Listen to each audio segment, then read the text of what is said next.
Yo, you guys, this is Blacklist to the Abyss, and this is my review for the Irregular Magic High School, aka Mahoka Koka Narutase, episode 15. Alright, and this review is up late, but I kind of didn't really have a choice because on Saturday I barely got JoJo and Shippuden out because I just didn't have enough time to actually record videos.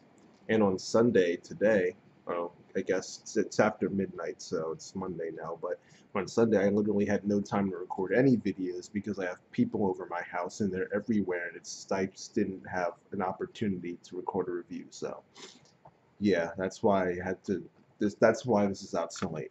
Um, but I guess I'll just get started because I can tell already that this is going to be a long review. I may or may not put my live reaction at the end. I'm not sure because I've been having trouble with it for some reason. I don't really know why. It's just a pain to edit it. I might just upload it separately. That's probably what I'm going to do. But yeah, I guess I'll just get into it. The episode, they just get right into Monolith code pretty much. Tatsuya is telling Leo and Mikihiko about the situation, and he kind of just makes them accept it. So next, they start working on strategy, and Leo is going to be defense. So he pretty much just keeps them from losing. Right? The way you win in Monolith code is to either knock out all the people on the opposing team, or you open up the Monolith, get this long code that's on there, like 500 some characters, 510, 512, something like that. Then they input it into their terminals, and then that's that. Right? The defense prevents that, so they defend the monolith and prevent it from opening or having the code get read or inputted. All right. And Lei was going to end up, he's going to use the mini communicator, which is that sword from before that separates and stuff like that. And it, there's no physical combat allowed. However, because that works using magic, it's legal. So he's like Tatsu's using loopholes pretty much. They didn't include this in the episode, but when Tatsuya, Mikihiko, and Leo first walked onto the field, and Leo had the mini communicator in his hands in the light novel, they described that all the people in the crowd were like, they started murmuring and stuff because they're like, what's this guy doing? They're blatantly breaking the rules. But there weren't many people there that understood that no, it's actually not a breach of the rules. So it was kind of funny in the light novel. But moving on, Mikihiko is going to work on both offense and defense because his spirit magic is just really awesome. It's powerful, it's stealthy, and it should work really well for ambushes and things like that, which it does. And Tatsuya is pretty much entirely on offense. And when the first round comes along, Tatsuya impresses with Graham Demolition. That was funny. This dude's just like, boom, he just shoots back and then gets the guy. It was funny. The action in this episode was actually pretty legit. Alright, we got Graham Demolition from Tatsuya, and we get the explanation that it's the most powerful counter magic. Alright. But that's actually not the only impressive thing that happened, because Leo completely destroyed that one dude. Alright, he completely destroyed him. I felt bad for the guy. Once I upload my live reaction, you'll see me. I'm just like, oh, dang. This is crazy. Alright, and then Mikihiko, he used this magic called Echo Days, which it's pretty much just hiding his presence using sound waves, so that you're not going to find him. And even if you do have some super special, awesome tracking abilities or sensing abilities, the only thing you're going to find are the spirits that he's using to hide his presence. So you still aren't actually going to find him. So they didn't explain that, but that's how Echo Days works, and it's pretty legit. It's like the ultimate in stealth. So it's pretty cool. And then we see Tatsu take out this last dude, and they win. Alright, they win that first round. And George, curious George, he's analyzing everything. And he figures that it's practically a certainty that they're going to be able to beat First High. So clearly they aren't lacking any confidence here, right? But the next two rounds are pretty much the Mikihiko show. Alright, because he creates this spirit. It was visual tuning or sense tuning. I forgot which name it goes by both names. Erika mentioned it later on, in my opinion, one of the best scenes in the episode, but I'll get to that later. But it's when he creates a spirit and he links his senses with it so that he can see what the spirit sees. And he has the spirit go over to the monolith, read the code, and he inputs it and they win. He does it for both rounds, for the next 2 rounds. It was pretty legit. Kyoko Fujibayashi is watching in the whole competition with Dr. Yamanaka. Um, and they're talking about Tatsuya specifically, and about how he's not using any of his secret techniques, which I talked about this last week, why he's not. But Kyoko says that she thinks he probably will end up using Flashcast at some point. Um, they mentioned Elemental Sight as well, and they didn't really clarify what exactly Elemental Sight is, so I thought I'd clarify for you. Elemental Sight is that technique he uses a lot, where it's like I compared it to the Byakugan, where you can pretty much just sense like what's going on 360 degrees, and the walls don't matter, you can see through them and everything. That's what Elemental Sight is. It's like the Byakugan thing that he's done before. Right? That's what it is. All right. But after that, we get the confrontation I've been waiting for a while. We finally learn why it is Erika harbors such negative feelings towards Mari, because we've seen this throughout the season so far. From episode 1 on, well, not episode 1, but we've seen it from very early on. Erika just does not like Mari, and now we know why. It's because Mari's boyfriend, that we've been wondering who it is for so long. Well, you guys have. I've known for a while, but Mari's boyfriend, who we've been wondering who it is for so long, is actually Erika's brother, Natsugu. All right, and in Erika's eyes, Mari is bringing Natsugu down in terms of his skill and his dedication to his dedication to his duties, I'll say. All right, so she just doesn't like the fact that Mari is making her brother worse in her eyes. Now, Tsugi doesn't really think he's getting brought down at all, but Erika does. And he tries to tell her to apologize to Mari for just insulting her pretty much, but she refuses, which is weird because usually when the older family member tells the younger family member to do something in an anime, he'll usually like pout about it, eventually do it, and then like run off.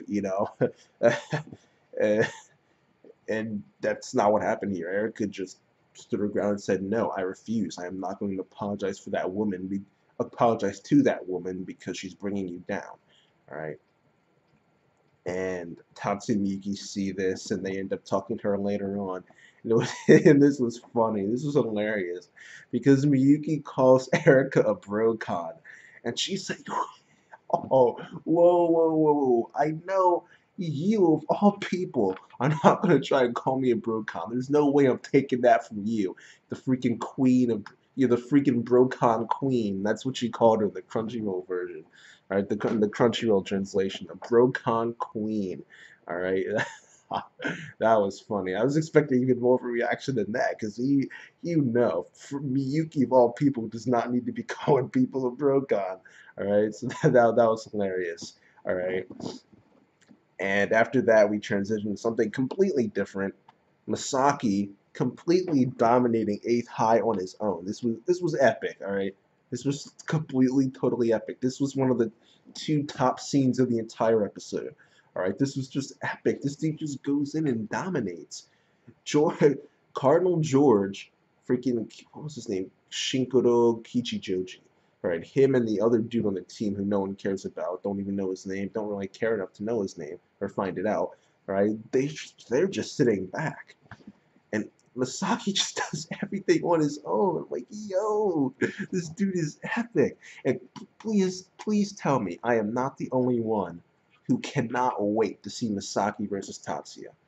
All right, because Masaki it was pretty much a challenge to Tatsuya, pretty much. That he challenged him to a head-on, one-on-one battle in the final, pretty much.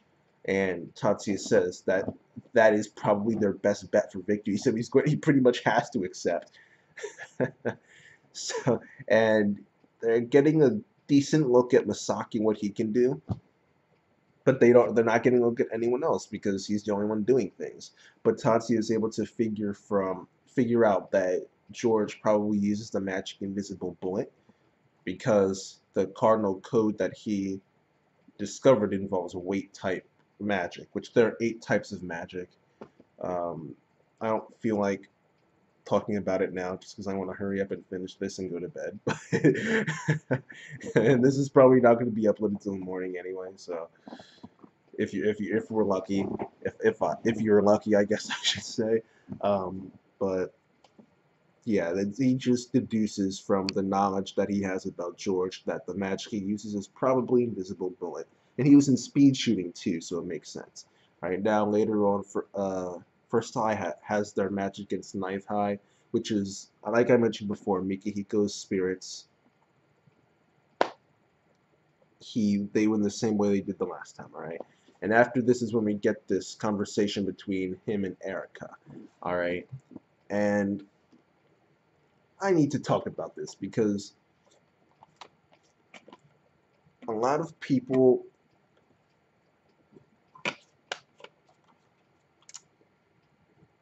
a lot of the people who criticize this series and say and don't think it's that good, a lot of them say things like it's boring, and the only reason they say that it's boring is because when it comes to action series like this, they're used to having nothing but fights. They're used to having fights, fights, fights, and more fights. They're used to having fights up the wazoo, all right? And because the series doesn't have as many fights, which it doesn't, the percentage of this show that is fights is very small, even though it's an action series.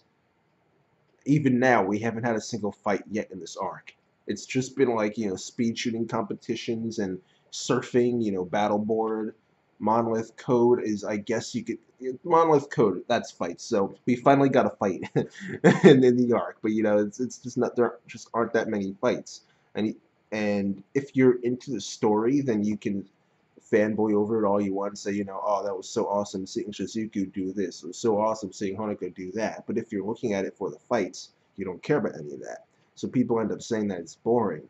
But all the people who say that it's boring, they don't focus enough on the story, okay? So they can see this scene where Erika, she called Mikihiko by his full name, which tells you she was being serious, all right? She was being 100% serious, all right? And even though you could figure that out and you can watch this, they're probably just going to say, okay, that was cool. Erika acknowledged that she was able to convince Mikihiko that he's getting better. All right. But, and then they'll just say that and then move on thinking, okay, whatever. And, it was an okay scene. It was cool, I guess. But it's not, it's better than that, okay? Because you need to look at the story and what's happened earlier, okay? Take, for instance, Erika's conversation with Tatsuya that she had in the beginning of the arc when she was acting as a waitress, okay?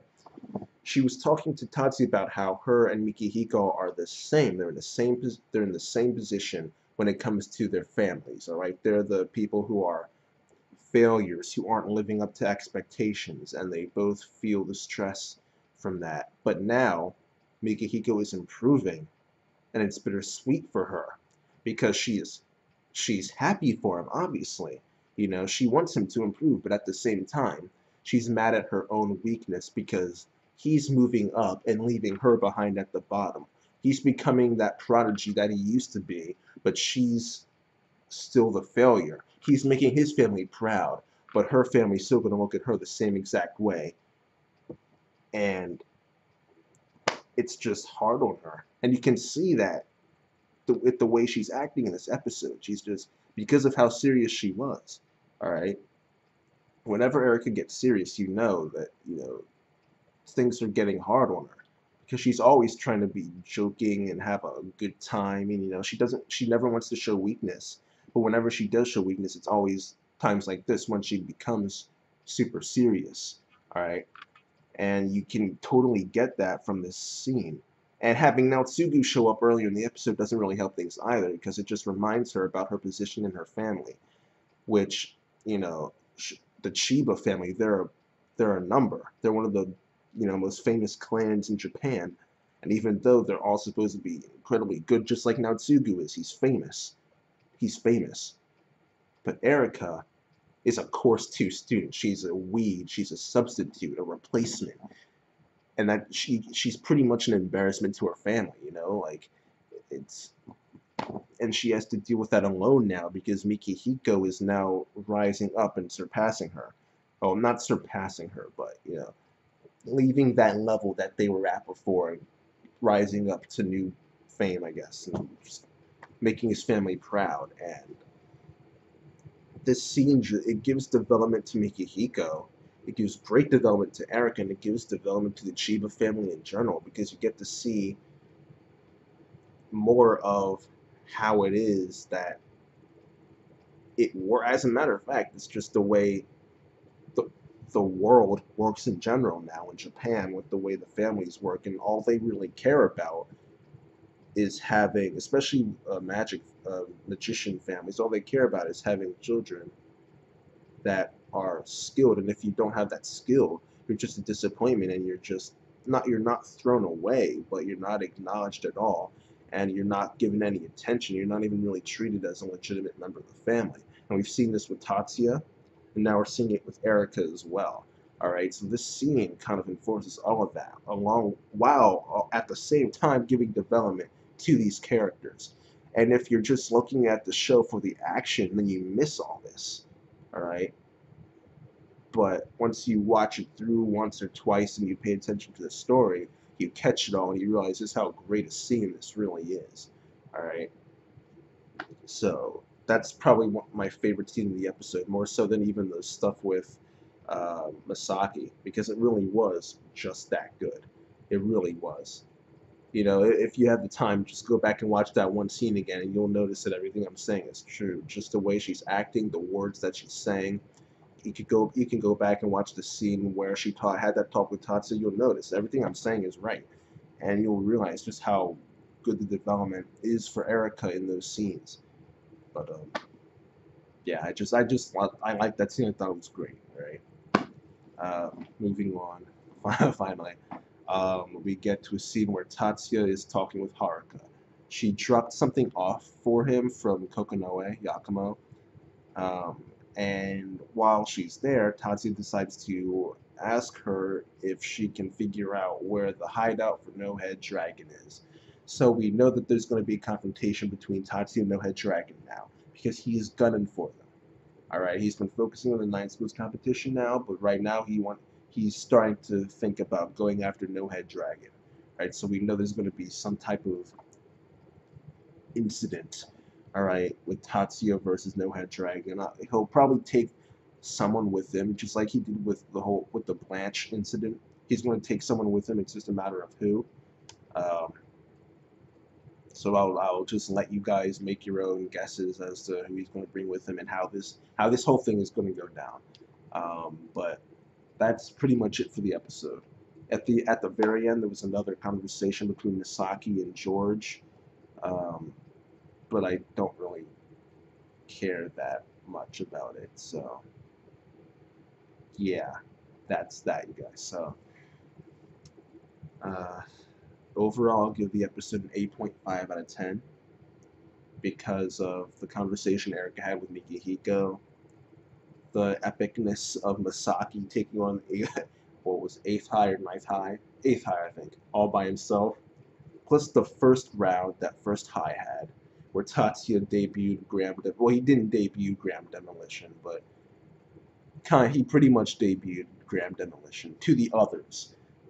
Plus Leo beat that one dude down, and freaking Mikihiko's doing Echo Hades. It was all pretty epic, so pretty cool. So it was really, really good, and I'll give it the episode an 8.5 out of 10, and that's that, you guys.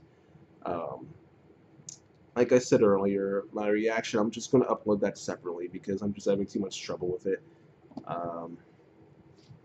And yeah, before I go though, I will put up this one Crunchyroll comment that I found on Crunchyroll, obviously, that I just thought it was funny, so I'll put that up.